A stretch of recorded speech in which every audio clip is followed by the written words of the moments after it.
तो welcome student, आप सभी का हमारे इस वीडियो में स्वागत है। आज हम आप लोग लेकर आए हैं क्लास 11 केमिस्ट्री के कुछ महत्वपूर्ण टॉपिक को लेकर आए हैं जो बच्चों को बहुत ही समस्याएं होती हैं जिनको पढ़ने में। आज हम उसी को लेकर आए हैं, ठीक, जिसे हम लोग क्या बोलते हैं, तुल्यांकी भार कहते हैं। मेरे बच्चों, आप लोगों को तुल्यांकी भार ज्ञात करने में बहुत ही कठिनाई होती है, जिसे आसान करने के लिए आपको यह वीडियो बहुत ही उपयोगी होगा। तो हम लोग क्या करेंगे, इस वीडियो में तुल्यांकी भार के बारे में अध्ययन करेंगे कि तुल्यांकी भार क्या होता है और तुल्यांकी भार को आप कैसे ज्ञात कर सकते हैं। तो देखिए, होता क्या है कि पदार्थ में विलयन में उपस्थित पदार्थ के एक मोल का जो तुल्यांक होता है उसी को क्या बोला जाता है, तुल्यांकी भार कहते हैं। ठीक है। और अम्ल, क्षार तथा क्या हो जाता है, लवण। अम्ल हो गया, क्षार हो गया और क्या हो जाता है, लवण। इन तीनों का तुल्यांकी भार हम लोग अलग अलग अवस्थाओं में ज्ञात कर सकते हैं। मान लीजिए हमें क्या करना है, अम्ल का तुल्यांकी भार ज्ञात करना है। क्या ज्ञात करना है, अम्ल का तुल्यांकी भार ज्ञात करना है। तो हम लोग देखेंगे अम्ल का तुल्यांकी भार बराबर सूत्र होता है अम्ल का अणुभार बटे H प्लस आयन की संख्या,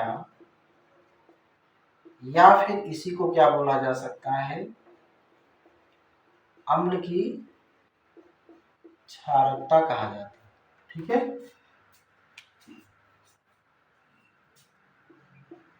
मेरे प्यारे बच्चों, यदि आपको क्या करना है, अम्ल का तुल्यांकी भार ज्ञात करना है, तो उसके लिए हम इस फार्मूले का उपयोग करते हैं। अम्ल का तुल्यांकी भार बराबर होता है अम्ल का अणुभार बटे H प्लस आयन की संख्या कह सकते हैं, या फिर अम्ल की क्षारकता कह सकते हैं। तो सबसे पहले हम लोग कुछ अम्ल के बारे में भी जान लेंगे। अम्ल क्या होता है, बेसिक प्रॉपर्टीज की होती है। स्वाद कैसा रहेगा, खट्टा रहेगा। ठीक, अम्ल है, स्वाद खट्टा है। नीले लिटमस पेपर को क्या कर देता है, नीले लिटमस पेपर को क्या कर देगा, लाल कर देता है। और अगर जलीय विलयन तैयार किया जाए,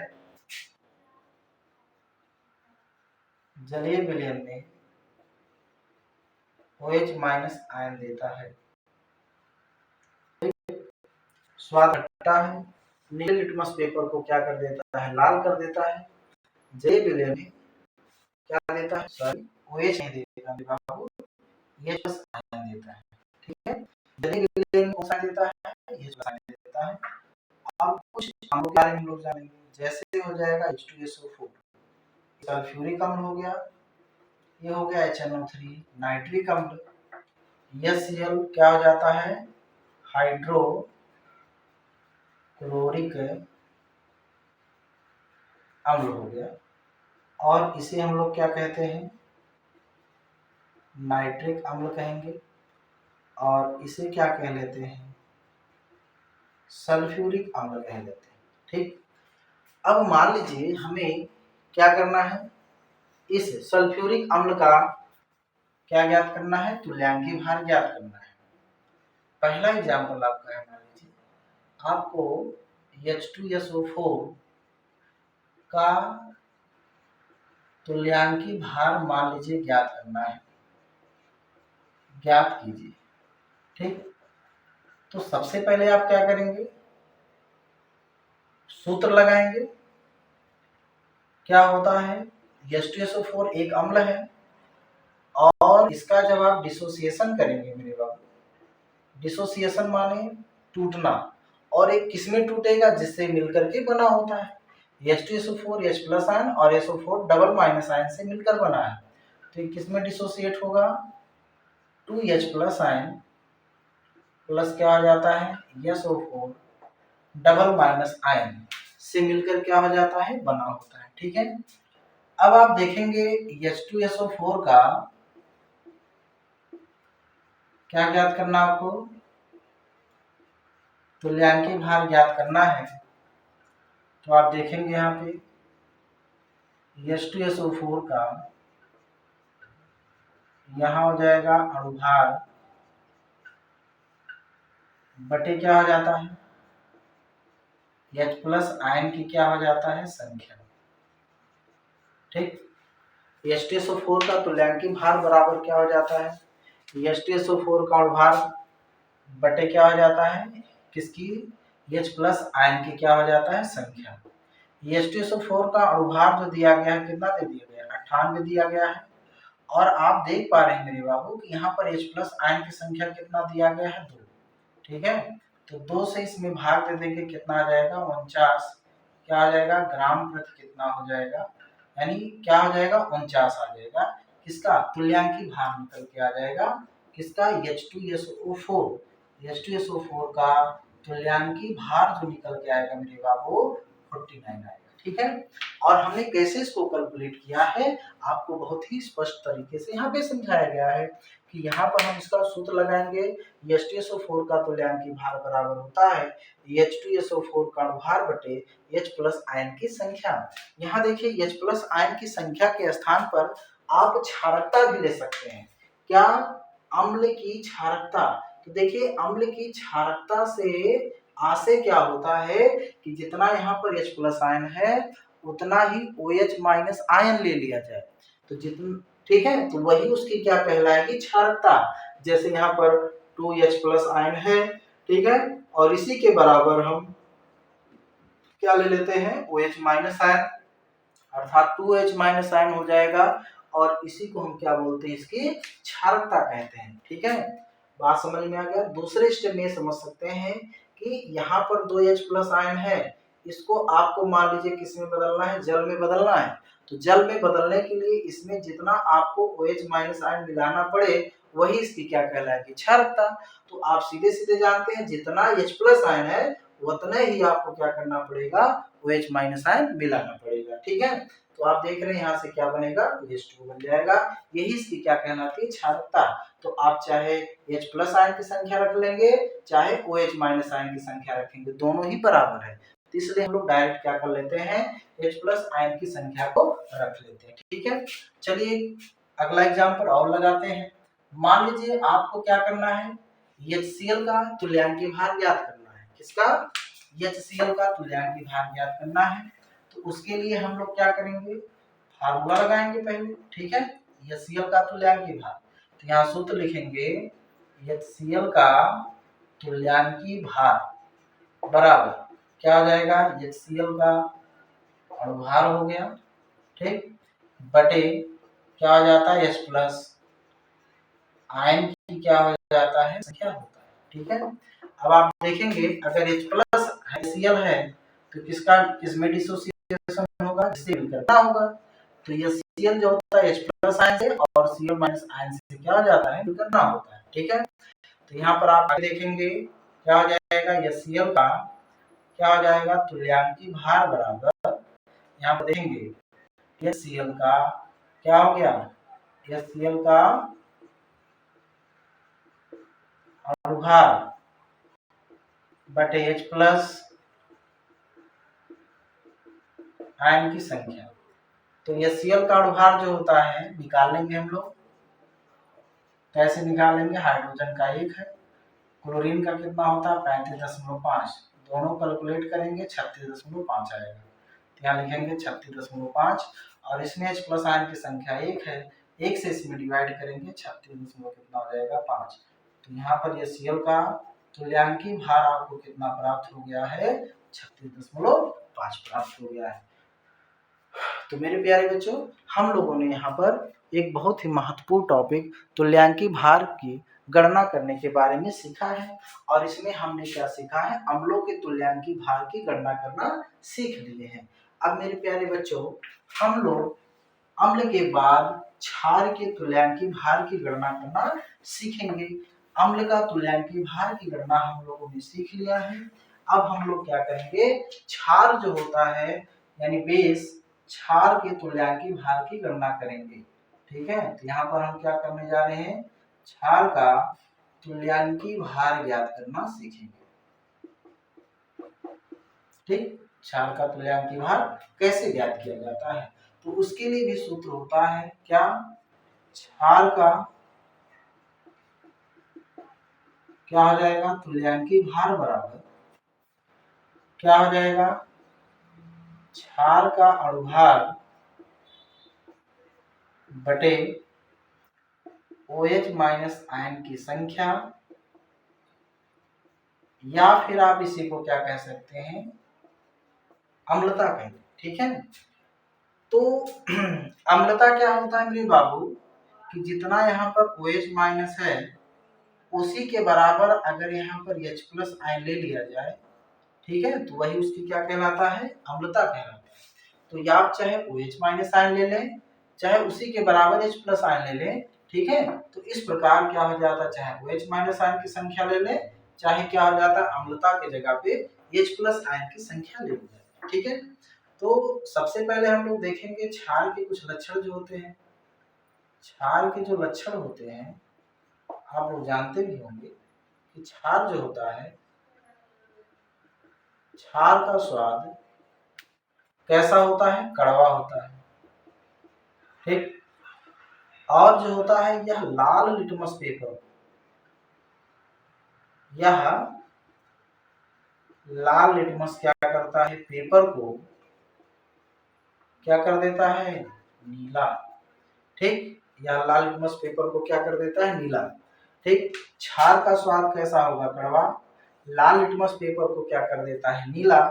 और जलीय विलयन में क्या देता है, जलीय क्या हो जाता है, विलयन में कौन सा आयन देता है, OH माइनस आयन देता है। ठीक है, क्षार जो होता है, क्षार का स्वाद कड़वा होता है, यह लाल लिटमस पेपर को नीला कर देता है, और जलीय विलयन में कौन सा आयन देता है, OH माइनस आयन देता है। ठीक है, यह जलीय विलयन में कौन सा आयन देगा, OH माइनस आयन देता है। ठीक है, तो क्षार का जो स्वाद होता है कैसा होता है, कड़वा, यह लाल लिटमस पेपर को नीला कर देता है, और जलीय विलयन में कौन सा आयन देता है, यह जलीय विलयन में OH माइनस आयन देता है। ठीक है, अब हम लोग देखेंगे क्षार की कुछ बेसिक प्रॉपर्टी के बारे में। ठीक है, तो सबसे पहले हम लोग सीखेंगे क्षार क्या है। यहाँ पर कुछ एग्जाम्पल देखेंगे क्षार का, जैसे क्या हो गया, NaOH हो गया। ठीक है, क्या हो जाएगा, KOH हो जाएगा, और क्या हो जाता है, MgOH का होल ट्वाइस हो जाएगा, और CaOH का क्या हो जाएगा, होल ट्वाइस। ये सभी क्या होते हैं, क्षार होते हैं। ठीक है, जैसे क्या हो गया, NaOH हो गया, KOH हो गया, MgOH का होल ट्वाइस होता है, CaOH का होल ट्वाइस जो है, ये सभी क्या हो जाते हैं, क्षार होते हैं। ठीक है, बात समझ में आ गया। अब आप लोग आगे देखेंगे कि इसका तुल्यांकी भार आप कैसे ज्ञात कर सकते हैं। ठीक है, मान लीजिए हम एक सोडियम हाइड्रोक्साइड हमारा क्षार है, और इसके हमें क्या करना है, तुल्यांकी भार की गणना करना है। तो हम लिखेंगे NaOH का तुल्यांकी भार बराबर क्या हो जाएगा, NaOH का अणुभार, NaOH का अणुभार बटे OH माइनस आयन की संख्या, या फिर हम लोग क्या करेंगे, इसका अम्लता लिख लेंगे। ठीक, अम्लता वही होता है जितना इसमें OH माइनस आयन होता है। ठीक है, अब आप देखते हैं मेरे भैया कि जो NaOH है, इसका जब डिसोसिएशन करेंगे यानी विघटन कराएंगे Na प्लस आयन में और OH माइनस आयन में टूटेगा, क्योंकि यहाँ से मिलकर के बना होता है इन्हीं आयनों से। तो जो इन आयनों से मिलकर के बना होता है उसी आयनों में टूट जाता है। तो आप देख रहे हैं OH माइनस आयन यहाँ पर कितना मिल रहा है, 1। तो यहाँ पर हो जाएगा, अतः NaOH का क्या हो जाएगा, तुल्यांकी भार बराबर यहाँ पर होगा क्या, NaOH का अणुभार बटे OH माइनस आयन की संख्या। तो NaOH का भार भी अब हमको कैलकुलेट करना है। NaOH हो गया, सोडियम का होता है 23, ठीक, ऑक्सीजन का होता है 16, हाइड्रोजन का 1, इनको जोड़ेंगे 6 3 9 और 1 10 0 और 2 1 3 1 4, कितना हो जाएगा मेरे बाबू 40। और इसमें OH माइनस आयन की संख्या कितना है, 1 है, तो 1 से 40 में भाग दे देंगे तो कितना आ जाएगा 40 आएगा। और आपको यहाँ पे मिल जाएगा NaOH का क्या तुल्यांकी भार, ठीक, NaOH का तुल्यांकी भार कितना निकल के आ गया 40 आ गया, ठीक है। तो मेरे प्यारे बच्चों अब हम लोगों ने क्षार का तुल्यांकी भार भी कैलकुलेट करना सीख लिया है। अब इसके बाद हम लोग क्या करेंगे, लौड़ के तुल्यांकी भार के बारे में अध्ययन करेंगे, ठीक है। तो सबसे अब देखिए मेरे बाबू, अब हम लोग सीखेंगे किसके तुल्यांकी भार के गणना के बारे में, लौड़ के तुल्यांकी भार के बारे में सीखेंगे, ठीक है। क्या लौड़ का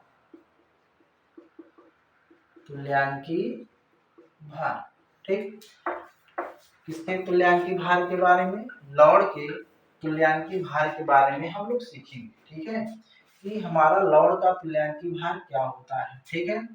तो देखिए लौड़ क्या होता है, सबसे पहले हम लौड़ के बारे में जानेंगे, ठीक है। क्या होता है, स्वाद कैसा हो जाएगा, नमकीन होगा, ठीक है। लिटमस पेपर के प्रति उदासीन, लिटमस पेपर के क्या हो जाता है, प्रति कैसा हो जाता है, उदासीन होता है, ठीक है, बात समझ में आ गया। और यह विघटन के पश्चात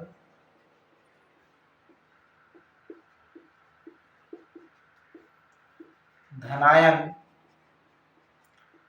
तथा